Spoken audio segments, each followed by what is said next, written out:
ಬೇರೆ ದೇಶಕ್ಕೆ ಕಂಪೇರ್ ಮಾಡಿದ್ರೆ ನಮ್ಮ ದೇಶದಲ್ಲೇ ಜಾಸ್ತಿ ಶುಗರ್ ಇರೋದು. ಯಾಕಂತಂದರೆ ನಾವು ಜಾಸ್ತಿ ಕಾರ್ಬೋಹೈಡ್ರೇಟ್ ಫುಡ್ ತೊಗೊಳ್ತಿದ್ದೀವಿ. ಇಲ್ಲಿ ಎಷ್ಟು ಜನಕ್ಕೆ ಶುಗರ್ ಇದೆ? ಓಕೆ, ತುಂಬ ಜನಕ್ಕೆ ಶುಗರ್ ಇದೆ ಅಲ್ವಾ?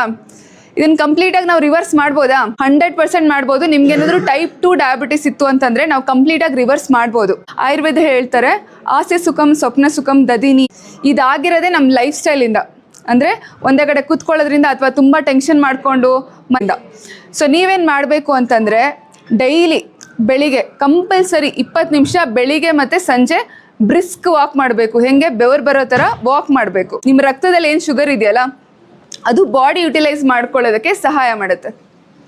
ಡೈಲಿ ಬೆಳಿಗ್ಗೆ ಮತ್ತು ಸಂಜೆ ವಾಕಿಂಗ್ ಮಾಡಬೇಕು.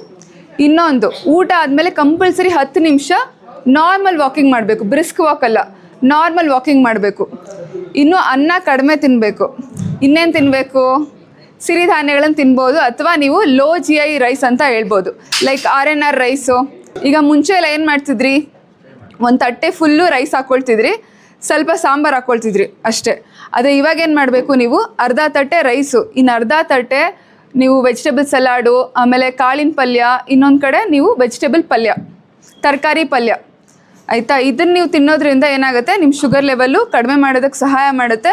ಮತ್ತು ಇದರಲ್ಲಿ ನೀವು ಡೈರೆಕ್ಟ್ ಜಲ್ದಿ ನಿಮಗೆ ರಕ್ತದಲ್ಲಿ ಶುಗರ್ ಜಾಸ್ತಿ ಆಗೋದಿಲ್ಲ. ಮತ್ತು ಆಯುರ್ವೇದದಲ್ಲಿ ಹೇಳಿರುವಂಥ ಚಿಕಿತ್ಸೆ ಏನಾದರೂ ತಗೊಂಡ್ರೆ ಕಂಪ್ಲೀಟಾಗಿ ನಾವು ಶುಗರ್ನ ರಿವರ್ಸ್ ಮಾಡ್ಬೋದು.